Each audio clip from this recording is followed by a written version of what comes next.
Sorry, I've been on hiatus. I just haven't done a single movie review of last year, but it's 2021 now.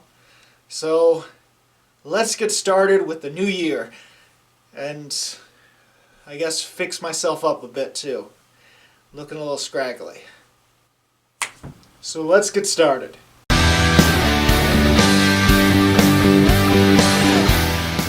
Some of you might be more like me and not knowing this movie even existed. Shadow in the Cloud came out on New Year's Day, and I hadn't heard about it until I was looking up movies that come out this year. And so I saw a trailer for it. It looked like this ridiculous action movie. And it's kind of hard to explain, but it's not like that. However, this movie does have some controversy in its reviews, or at least the reviews that I've seen on websites such as Rotten Tomatoes or IMDb, but most of those are from crazy users that almost seem like they didn't even watch the movie. But let's not talk about the controversy just yet. What is this movie, really? The film takes place during World War II, and the majority of the setting is in a B-17 fighter plane, I think. I'm not too familiar with World War II planes. That's just judging off of what IMDb said, so I'm hoping that it is a B-17. The film stars Chloe Grace Moretz, who is a pilot named Garrett, and she is on a classified mission to bring a secret package somewhere else. It's fragile. Needs to be kept upright. Okay. The contents are strictly confidential. Sure. It seems to be a very last-minute assignment as she boards a plane just before it's supposed to take off, and a lot of the crew is very confused to why she's even here and why they didn't get any notification of this assignment. And so there is some animosity between all the 7 other guys in the plane and her. Some of it comes down to dirty locker room talk between boys. Her arm's broke. Who gives a crap about her arm? How's her ass? I couldn't tell in that jumpsuit all dolled up playing soldier, but I will tell you boys this. She was hotter than the devil's cock. I would fuck through Taggart to get to her. Hello, boys. I hope you don't mind me tagging along today.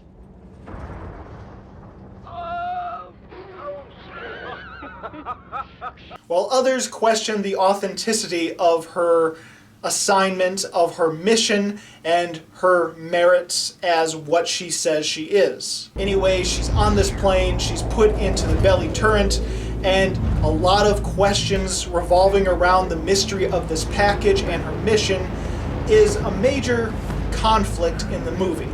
There is also a Japanese plane that has been trailing them since the moment they took off. And another physical conflict of the movie? There's a frickin' gremlin on the plane.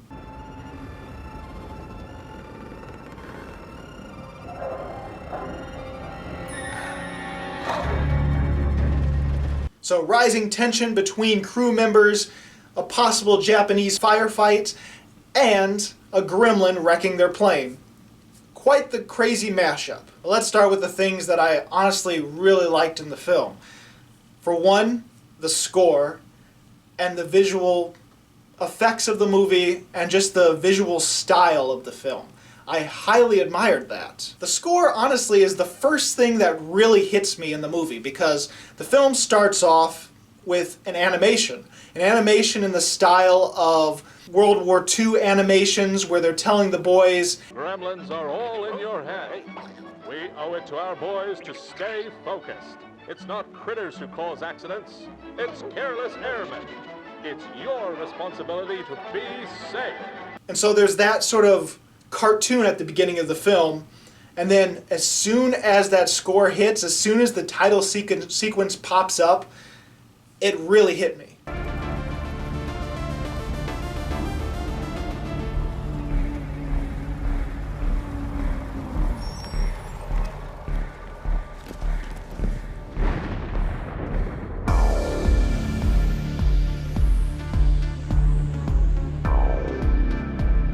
Now I understand people not liking the score to this film because it's very 80s synth. It sounds more like something out of an 80s horror film rather than a World War II film, so I can understand people feeling that that score does not match with the visuals of the film, but honestly I think it does, because at the core of this movie, at the heart of this film, there is a 80s B-film monster flick to it, with the whole gremlin aspect to it.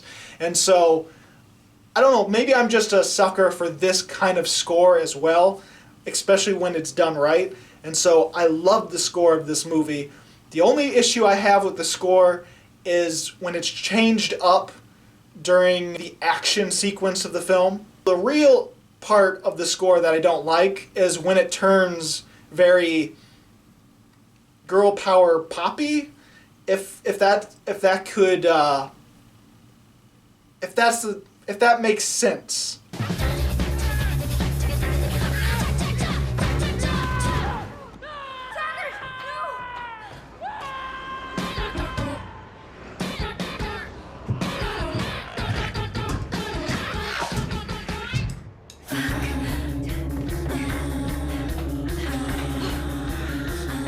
I feel that's the only part where the score really was bad. Other than that, I really enjoyed it. I like their visual style as well. There's moments in the film where red and green are used more often and in this way that really makes it pop. And it reminds me of the old Creepshow movie in a way. And there's moments where our character is trapped in the belly turret, and so she really doesn't know what's going on top other than the voices in the radio of all the other men calling back or talking through the radio, the open mic. And so a lot of times she has to visualize, and those moments where she's visualizing what's happening is very red and green and very trippy, and honestly I really liked those moments too. I also thought Chloe Grace Moretz did a really good job with her character.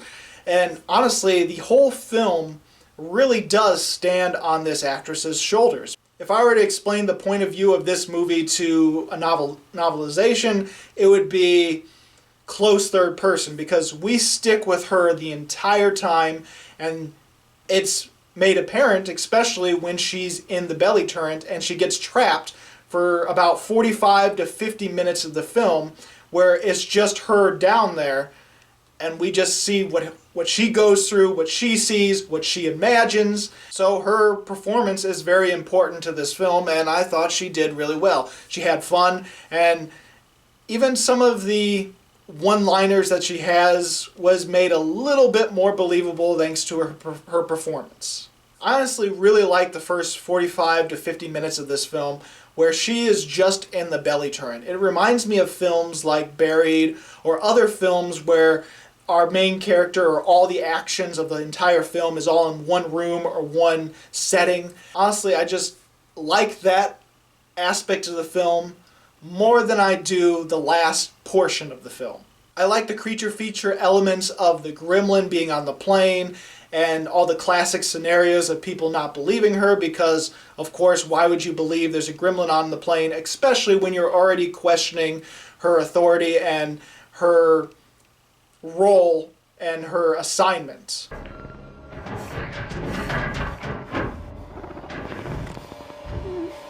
I thought the gremlin actually looked really good. The visual effects for the gremlin and just the total design of it, where it almost looks like a rat, bat, monkey thing.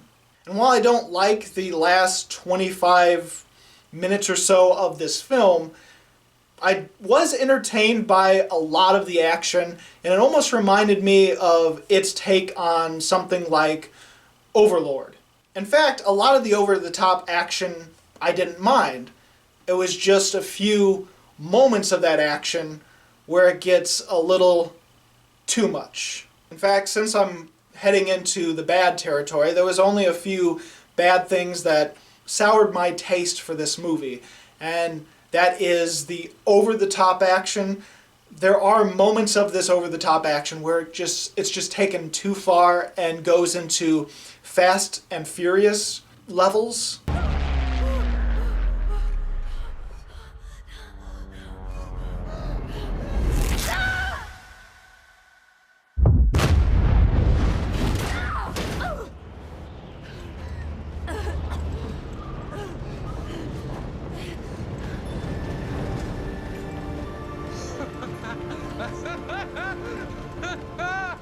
Oh, Jesus H. Christ! Welcome back to the party, baby! Everything's okay. It's crazy. And I didn't even mention the fact that before this, she crawls under the plane to get back into the plane while it's thousands of feet in the air and Japanese planes are shooting at them. Honestly, I wasn't that bothered by that part of the film. If that was the only crazy thing in the film, I think I would have just said, it's okay. There's one crazy moment, but it's fine. It's honestly the explosion of the plane that sends her up back into the plane.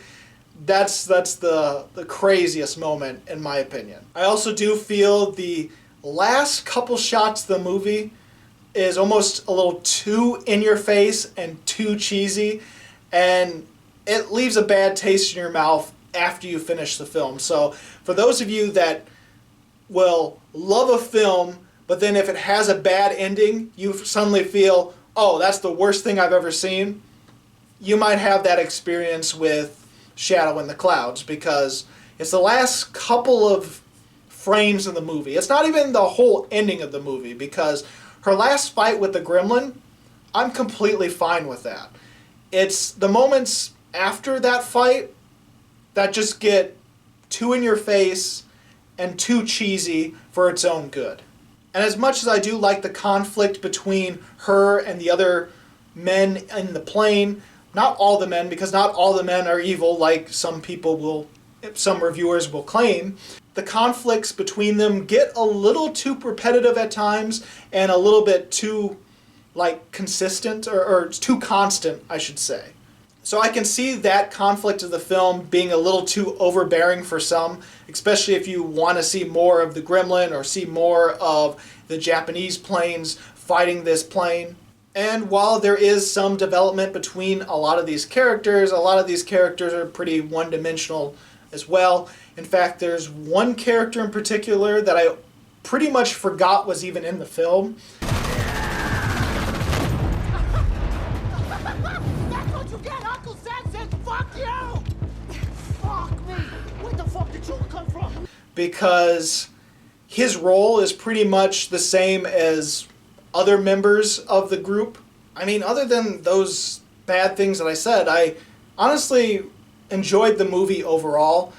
And I know there's some controversy to this movie, saying that it's one of those feminist movies, saying, oh, this is one of those crazy ones where it says that all men are evil and she's good and she can do better than the men. But I really didn't get that watching this film. Some of the exaggerations to some of the reviews put online feel like they haven't seen the movie or didn't pay attention at all to the film to realize, or just exaggerating to try to emphasize their point. Then there's the complaint of this movie not being accurate to World War II when there's a gremlin in the movie. And it's funny because they don't comment about the gremlin being in the movie. They're more mad at the fact that they say that there's no women pilots in World War II. Which, if that's true, this movie even understands that too, because there's a twist with her character that these people probably didn't even pay attention to. I think the legitimate main complaint to this movie that I would completely understand people having is the ridiculous tonal shift this movie has. Like I said, the first 50 or so minutes of this film is just a close quarters, suspenseful creature feature.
But then, once action starts happening, it turns into a Fast and Furious movie. And so I can understand people loving the first 40 or so minutes of the film like I did, but then hate it because it has an ending that this movie doesn't deserve, or that this movie deserves better of. But I think I understand the reasoning for the tonal shift. I think it's to help emphasize the change in our main character, because the movie starts out with our character almost having a final girl sort of character development, where she's useful and she does stuff, but she's kind of helpless to this gremlin who keeps attacking her. However, when someone she loves is in danger by this gremlin, she goes full action hero. So I believe the ridiculous action tone of the movie is to emphasize her change in character to the final third of the film, and trying to tonally say, like, a hero will do anything for their loved one, will risk all these ridiculous, dangerous things, and do inhuman stuff to save the one they love. At least that's how I took it, and I think that seems legitimate enough.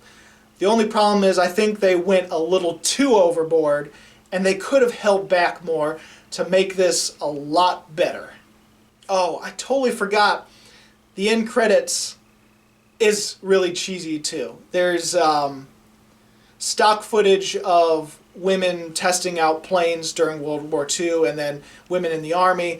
There's stock footage of that, and it does get really cheesy and sappy because of that. Almost like there was probably a feminist agenda to the movie, not as crazy as most people are saying, but it's really emphasized more at the last frames of the film, where it gets a little too on the nose, and then the stock footage credits, where it gets a little too sappy. Especially for your typical B creature feature.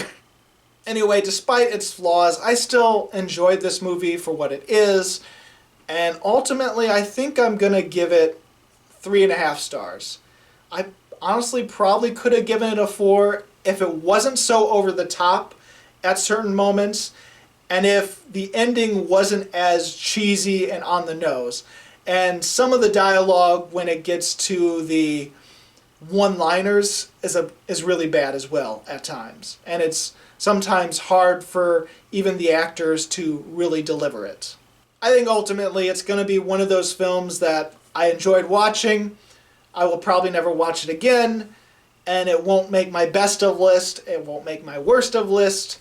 It's just an okay, average film that I gave 3.5. Anyway, if you saw Shadow in the Clouds, what'd you think about it? Go ahead and comment below. I'd like to discuss about it. And if you like this movie review and you want to see more, please subscribe, check out my other movie reviews. Granted, they're very old. I didn't have a single one last year, but hopefully I'll redeem myself by actually being involved this year with movies. I think I've got 2 more to review right after this. Anyway, thanks for watching. This is BruceGifford, and this was Just My Opinion.